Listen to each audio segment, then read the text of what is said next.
Hey everyone, welcome back to the channel. If you're anything like us, you've probably caught yourself gazing at an old car and marveling at the quirky details that set it apart from the modern machines we see today. There's something undeniably charming about the craftsmanship and ingenuity of classic automobiles, but have you ever wondered what happened to some of those unique features that once defined the driving experience? As cars have evolved, many beloved details have quietly disappeared, replaced by slick technology and new priorities. Today, join us for a nostalgic ride down memory lane as we uncover some of the most fascinating car features that have vanished from our roads. Whether you're a vintage car aficionado or just curious about automotive history, you'll love rediscovering these forgotten gems. Buckle up, because we're about to celebrate the past, question the present, and maybe even wish a few of these lost features would make a comeback. Let's take a ride back in time, back to the days when car interiors felt more like cozy living rooms than high-tech cockpits. One of the standout features? The good old bench seat. If you're old enough, you probably remember sliding across a single, cushy seat that stretched all the way from the driver's door to the passenger's side. It was like sitting on your living room sofa, except you were cruising down the road. 3 people could fit up front. No center console, no cup holders dividing you. Just one big, uninterrupted cushion. And there was something charming about that setup. For families, it meant you could pile in and everyone was close together. For couples, there was nothing like sitting right next to your date, sharing music from the radio and maybe a milkshake from the drive-thru. Even for solo drivers, there was a sense of openness and space that's hard to find in today's cars. Bench seats made their mark in everything from massive American sedans to rugged pickup trucks. You'd see them in old Chevrolets, Fords, and Buicks, a symbol of practicality and comfort. They made getting in and out of the car easier, especially if you were trying to slide over to the driver's seat in a hurry. And if you drove a truck for work, bench seats meant you could fit your whole crew up front. But as the years went by, things started to change. Car makers began focusing more on safety, ergonomics, and that all-important driver experience. In the event of a collision, bench seats didn't do the best job of keeping passengers secure. Seatbelts for 3 people across one row weren't ideal, and eventually, airbags and other safety features couldn't be easily fitted to a wide, single seat. Comfort also played a role. As cars got faster and handling improved, individual bucket seats made it easier for each person to stay put, especially around corners. Suddenly, the idea of a dedicated space just for the driver, or a center console with storage and controls, seemed more appealing. By the late 1990s and early 2000s, bench seats were fading from most new cars. They hung on a little longer in trucks and some sedans, but even there, bucket seats eventually took over. These days, spotting a bench seat in a new car is almost impossible. They've become a relic of the past, a nostalgic reminder of a simpler, more communal driving experience. And while today's seats are safer and more supportive, there's something irreplaceable about those big, soft benches from yesterday's highways. Let's talk about another classic feature you just don't see anymore: vent windows. If you've ever peeked inside an old car, maybe one from the 50s, 60s, or 70s, you might have noticed those little, triangular windows at the very front of the side doors. They might seem like a strange design choice if you're used to modern cars, but back in the day, these vent windows were a game changer for comfort. Before air conditioning became the norm, keeping cool during a summer drive meant getting creative. Wind-down windows helped, but sometimes you wanted a breeze without the full blast of air in your face, or you just didn't want your hairstyle ruined by a tornado of wind. So, you'd reach over and crank open the vent window. With just a simple twist or push, it would pivot outward and direct a gentle flow of fresh air right into the cabin. It was an instant, adjustable ventilation system, and drivers absolutely loved it. But vent windows weren't just about comfort. They actually helped with defogging the windshield, too. On a chilly morning or a rainy day, you could crack open the vent, and it would help clear up the glass without needing to turn on the heater. Plus, for anyone who smoked back then, vent windows were a discreet way to let smoke escape without freezing out everyone else in the car. Of course, as car design and technology advanced, the humble vent window started to disappear. By the late 70s and early 80s, car makers were focusing on sleeker lines, better aerodynamics, and, most of all, integrated air conditioning units. Air conditioning gave drivers way more control over interior temperatures, no matter the weather, and the demand for vent windows faded fast. There were other reasons vent windows vanished, too. They created more seams in the door, which meant more opportunities for wind noise and water leaks. Plus, as concerns for security grew, fixed glass windows were simply harder to break into. Still, for those who grew up riding in cars with vent windows, there's a real nostalgia attached to them. That satisfying click when you swung one open. The rush of cool air on a hot afternoon. Even the little quirks, like having to reach over a passenger to adjust their side. Vent windows might be gone from modern cars, but they're forever a symbol of a different kind of driving experience, one where simple solutions made every ride a little more personal. Let's talk about something you probably won't find in most new cars today: ashtrays and cigarette lighters. Remember when nearly every car had both? For decades, they were as common as the steering wheel. If you look back at vehicles from the 60s through the 90s, lighting up on the go was, well, just a part of driving for a lot of people. The ashtray was always within reach, sometimes right in the center of the dashboard, other times in the pull-out tray below. And the cigarette lighter? Push it in, wait for the click, and you were ready to go. It was all so automatic, it's almost hard to imagine a time when cars didn't have these features. Some even had ashtrays for the back seat passengers, as if a road trip wasn't complete unless everyone could join in. Of course, for kids growing up riding in the back, those little trays might also double as coin holders, wrappers, or places to stash random treasures, far more innocent uses than they were designed for. But as smoking became less socially acceptable, especially in closed spaces, the automotive world began to change. Public health campaigns picked up. Laws about smoking in cars, especially around children, grew stricter. Suddenly, what was once a sign of convenience started to feel outdated. Manufacturers picked up on the shift. Ashtrays became an option you had to specifically request. Some models even offered a little removable cup instead of a real, built-in tray. Before long, the cigarette lighter socket got a new name: the power outlet. Instead of lighting up a cigarette, most people use it now to charge their phone, power a GPS, or plug in a dash cam. It's funny how the same little port that used to fuel a smoke break is now keeping your phone alive on a road trip. Of course, there's still a bit of nostalgia attached to those old features. For some people, the smell of a well-used ashtray brings back memories of family cars and long drives. For others, it's the small ritual of pressing in the lighter, waiting for that satisfying pop. But looking around today, it's clear the world, and the car, has moved on.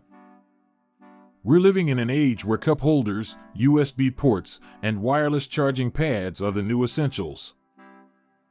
Ashtrays and cigarette lighters?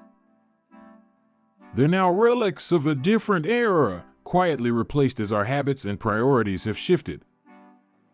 It's a reminder of how even the smallest features in our cars can say a lot about how much our lives have changed.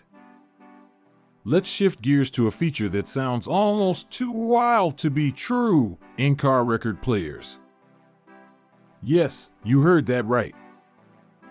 Back in the 1950s and 60s, automakers, especially luxury brands, actually tried to bring the vinyl listening experience into your ride. Imagine sliding into your brand new Cadillac, popping open the dash, and dropping a 7-inch record onto a turntable. Suddenly, your car wasn't just a way to get from point A to B. It was your personal rolling concert hall. Manufacturers like Chrysler even marketed these systems as the height of innovation. For a while, some drivers really did cruise down the road accompanied by the crackle of needle on wax. But as you'd probably guess, reality didn't quite match the dream. Records aren't exactly known for their love of bumps and potholes. Every pebble, every dip in the road could send the needle skipping, or worse, scratch your favorite tunes. Picture driving downtown, only for your favorite song to jump, screech, or just stop altogether. Not exactly the smooth soundtrack you'd hope for. Then there was the size of the records. Most systems could only handle small, special 7-inch discs, not the full-size albums people played at home. So your options were pretty limited. And let's be honest, juggling tiny records while steering wasn't exactly the safest multitask. As the 1960s rolled on, technology moved fast. Cassette tapes and 8-tracks appeared, offering a more reliable and compact way to bring music into your car. You didn't have to worry about skipping or scratching your music collection. Music could finally keep up with the bumps in the road, and so could you. By the 1970s, the idea of balancing a record in a moving car felt almost comically old-fashioned. Cassettes, and later CDs, made it easy, portable, and practical to have your favorite songs on the go. Still, there's something undeniably charming about those early attempts. They captured a moment when car makers thought, why can't you have everything at your fingertips, even a record player on your dashboard?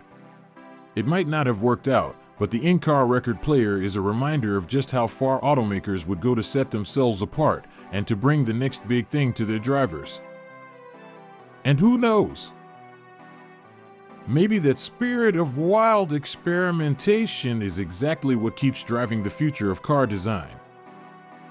Let's move on to a detail you might have seen on vintage luxury cars, and maybe even wondered what it was all about. I'm talking about Lando bars. Now, if you've ever spotted a pair of chrome or stainless steel bars running along the rear side pillars of an older car, you were looking at Lando bars. These weren't just random strips of metal. They were actually inspired by horse-drawn carriages, specifically the Lando carriage, which featured a folding roof with exposed framework. Car designers borrowed that look to give their vehicles a bit of old-world elegance. The idea was to make certain cars, especially luxury sedans and coupes, resemble classic convertibles, even if the roof didn't actually open. The bars helped create the illusion of a soft top, adding a sense of style and prestige without sacrificing the practicality of a fixed roof. You'd see Lando bars most often paired with vinyl roofs. That combination, chrome bars against textured vinyl, really made a statement back in the day. Think Lincoln Town Car, Cadillac Fleetwood, or even some Buicks and Chryslers from the 1970s and 80s. Spotting those cars on the road meant you were looking at something luxurious. But like a lot of automotive trends, Lando bars eventually fell out of favor. As tastes shifted, people started to see these decorative elements as a bit too flashy, maybe even old-fashioned. The clean, modern design movement was picking up steam. Car buyers wanted sleek lines, less ornamentation, and a look that felt fresh instead of nostalgic. There were also practical reasons for their decline. Vinyl roofs, which Lando bars complemented, could crack or peel over time. The bars themselves didn't serve any structural purpose. They were, in every sense, just for show. As materials and car building techniques improved, designers found better ways to make cars feel upscale, like high-quality paint, subtle chrome accents, and tech-forward interiors. Today, you almost never see Lando bars outside of classic car shows or vintage car auctions. But for those who love automotive history, they're a charming reminder of an era when cars weren't just about getting from point A to point B. They were about personality, status, and that extra touch of flair. It's little details like these that show just how much car design has evolved. Even if Lando bars are gone, their spirit still lives on in the creativity designers use to set their vehicles apart. Let's take a trip down memory lane to an era when shifting gears was a ritual, all thanks to the legendary column-mounted shifter. If you've ever heard someone say 3 on the tree, this is exactly what they're talking about. Instead of reaching down to the center console, drivers would grab the gear lever mounted right on the steering column. It was a staple in North American cars from the 1930s all the way into the 1980s. For many, the column shifter was almost a rite of passage, a bit quirky, sometimes tricky, but undeniably cool. With that slender lever just inches away from the wheel, you could shift gears and still keep one hand ready to steer. In those days, automakers were determined to make car interiors as roomy as possible. The column shifter played a huge part in that, because by moving the gear selector off the floor, it freed up space between the front seats. Suddenly, there was enough room for 3 people to sit side by side up front, a detail that feels almost unimaginable in today's world of center consoles and armrests. There was a certain charm, too, in the rhythm of shifting on the column. The way you'd pull the lever down and toward you, then push it up and away in a dance that, once learned, became second nature. For older drivers, it brings back memories of family road trips, first cars, or maybe learning to drive in a parent's old sedan or pickup. There's even a whole generation who remember nervously navigating their first 3 on the tree parking lot maneuvers, hoping not to grind those gears. But as cars evolved, so did the way we approached driving. People wanted more from their vehicles, greater comfort, better ergonomics, and just a touch more ease. Bucket seats started to replace bench seats, and with that shift, the column shifter began to fade away. The rise of automatic transmissions certainly didn't help the column shifter's cause either. Automakers found that floor-mounted shifters were easier to use, especially with complex automatic gearboxes and new safety features. It wasn't just about convenience, though. Floor shifters gave designers more freedom to reshape car interiors, adding features like cup holders, consoles, and storage bins, things we now take for granted. By the late 1980s, column-mounted shifters were almost entirely phased out, living on mostly in trucks and a few old-school sedans. Still, there's something special about seeing a vintage car with that slender gear lever next to the wheel. It's a small, almost forgotten relic, a reminder of a time when driving was a little more hands-on, and maybe just a bit more personal. Let's take a moment to remember those classic luggage racks you'd see mounted right on the trunks of cars, especially throughout the 1970s and 1980s. Maybe you recall seeing a shiny chrome rack perched on the back of a family sedan, piled high with suitcases or duffel bags, ready to hit the open road. In an era before massive SUVs and clever fold-flat seats, trunk space was at a premium. Vacations, road trips, or a simple drive to grandma's felt like an adventure, and families made do with whatever space they had. So, if you had more bags than your trunk could swallow, you just strapped them onto the rack. It was practical, if a little precarious. There was a certain charm to the sight, though. The rack itself became a kind of icon, a symbol that said, "We're going places." Older convertibles and luxury coupes wore them almost like a badge of honor. Manufacturers sometimes even offered the racks as a factory option, matching the car's trim for a touch of style. But, let's be honest, the romance sometimes collided with reality. Keep in mind, security was always a bit questionable. You'd cinch down your luggage with bungee cords or leather straps, double-check the knots, and hope everything stayed put at highway speeds. Worrying about your suitcase tumbling onto the road was just part of the experience. And, of course, the elements didn't do your luggage any favors. Rain, dust, and road grime all found their way onto your bags, no matter how carefully you wrapped them. Still, there was something endearing about the whole ritual. Loading up the rack felt like part of the journey, a little pre-trip ceremony. But as time went on, car design began to change. Trunks grew larger, hatchbacks and wagons became more common, and interiors got smarter about storage. Soon, those external racks started to look a bit, well, outdated. Aesthetics played a role too. Sleek new car shapes and smooth lines clashed with the old-school chrome racks. Security concerns grew as well. Nobody wanted to leave a suitcase vulnerable on the outside of the car. Before long, the classic luggage rack faded into the background. Today, you'll find them mostly on vintage cars, lovingly restored for car shows or as a nod to nostalgia. They're a charming reminder of simpler times, when every road trip began with a pile of bags and a sense of possibility strapped to the back of the car. It's one of those little features that speaks to a different era, one where the journey, and the quirky way you packed for it, was half the fun. And then, there were car phones. Remember those? For anyone who grew up in the 80s or 90s, seeing a car phone in someone's vehicle was a clear sign that they'd made it. It felt futuristic, like something out of a movie. You'd spot that clunky handset mounted on the center console, almost always with a coiled cord attached, ready for action. There was nothing subtle about it.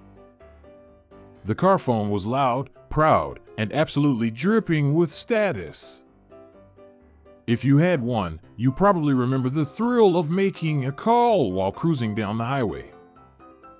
Or maybe you remember watching your parents do it, their voices echoing into the dashboard, the world outside rushing by. Of course, making a call wasn't exactly simple.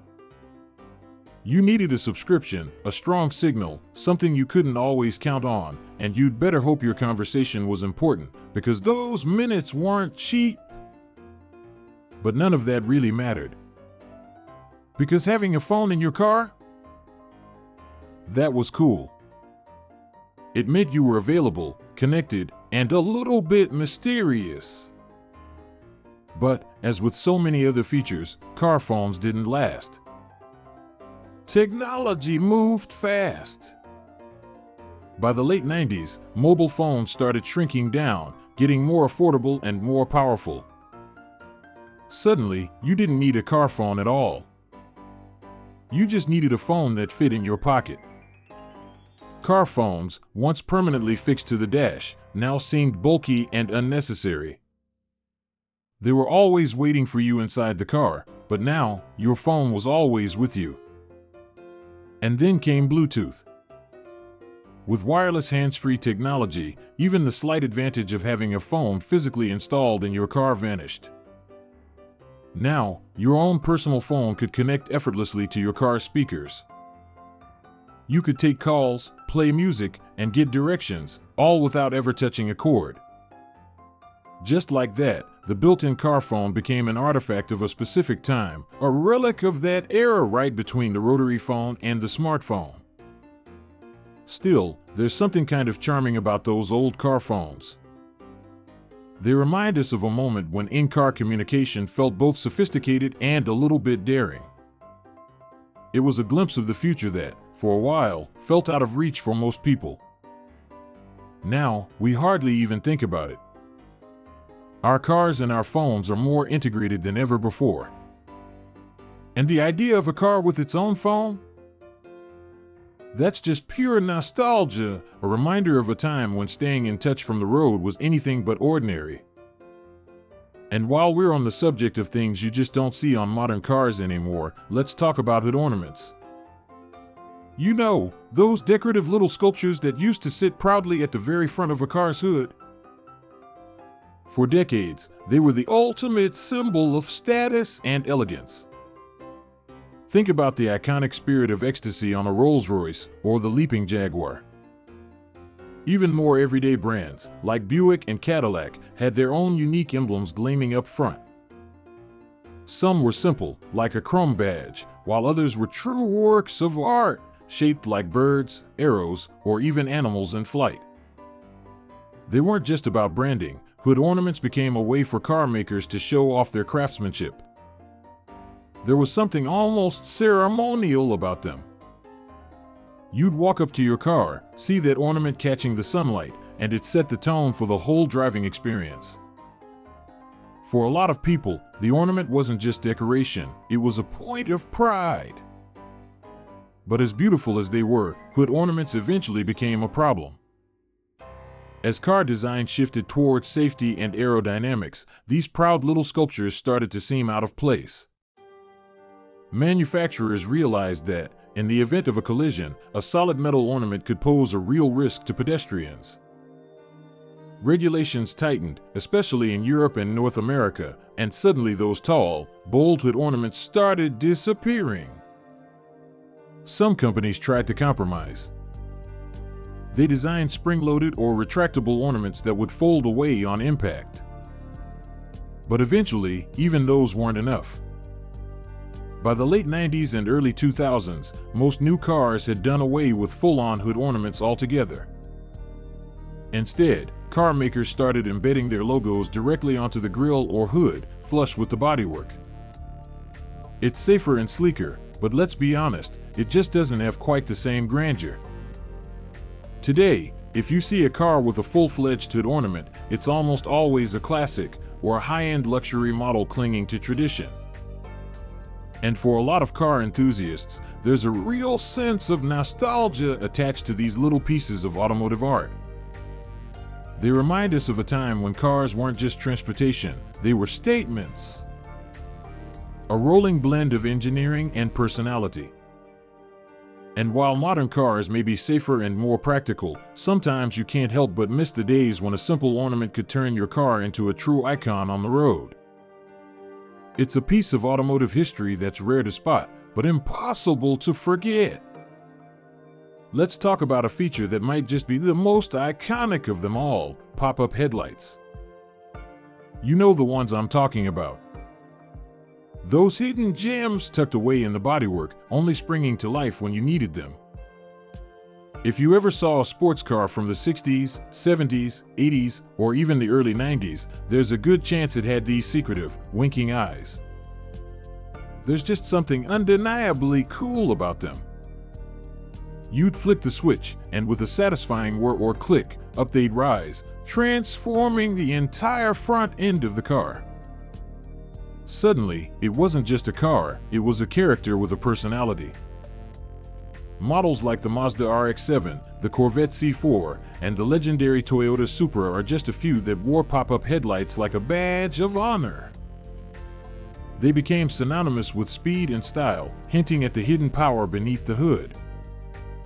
And let's be honest, there was a certain drama to watching them emerge at dusk. But pop-up headlights weren't just for looks. They were actually a clever design solution. Automakers wanted sleek, aerodynamic lines to help their cars slip through the air, but regulations required headlights to be mounted at a certain height. The answer? Hide them away during the day, then raise them up at night. It was both form and function, a little bit of engineering theater every time you turned on your lights. Of course, nothing lasts forever. As cool as they looked, pop-up headlights came with their own set of problems. They added complexity, more moving parts, and more things that could break. Anyone who's owned an old car with pop-ups knows the feeling of one headlight getting stuck open, giving your proud sports car a perpetual wink. And then came the safety regulations. Concerns over pedestrian safety meant more scrutiny on anything that could cause injury in a collision. pop-up headlights, with their hard edges and potential for malfunction, suddenly seemed less appealing. Automotive design also shifted toward more modern, integrated lighting. Headlight technology improved, allowing for smaller, brighter, and more aerodynamic lights that didn't need to retract. So, the era of pop-up headlights faded away, quietly, but not without leaving a mark. Today, spotting a set of pop-ups on the street is like seeing a classic movie star in the wild. They remind us of a time when cars didn't just get you from point A to point B, they made a statement along the way. And while we probably won't see pop-up headlights in new cars anytime soon, the nostalgia for them is alive and well. They're a reminder of just how much fun car design used to be, and how daring automakers could get when they wanted to stand out. It's kind of amazing how cars have changed, isn't it?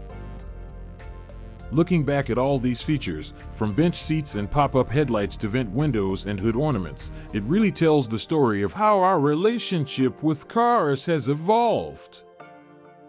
These details weren't just about style or convenience.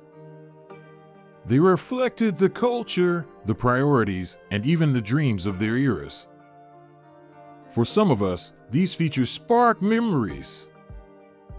Maybe you remember sliding across a big front bench seat, windows rolled down, with the wind rushing in through those tiny vent windows. Or maybe you recall a time when spotting a hood ornament meant you were looking at something truly special. Even something as quirky as an in-car record player, with all its skipping and rattling, points to a moment when the world was eager to blend the latest technology with the freedom of the open road. But as cars became safer, more efficient, and more comfortable, priorities shifted. Safety regulations tightened. New technologies came along. Suddenly, some of these old favorites just didn't make sense anymore.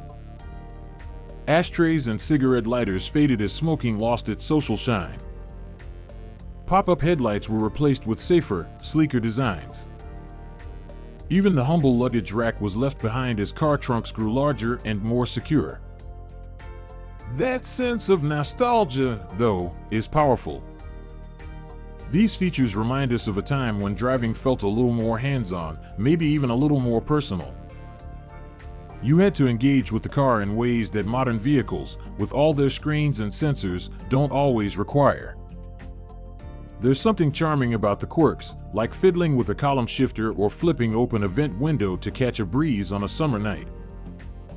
Of course, innovation never really stops.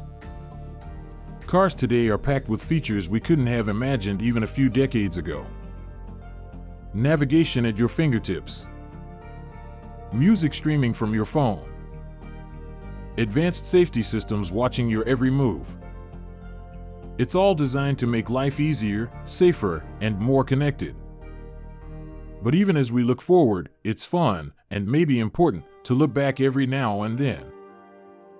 These lost features, as odd or outdated as they might seem now, are little snapshots of our collective journey. They remind us that every era of cars has its own character. And each passing fad, each retired feature, helped pave the way for the cars we drive today. So whether you're a fan of classic cars or high-tech rides, one thing's for sure, the story of the automobile is always rolling forward, but the memories stick with us for the ride.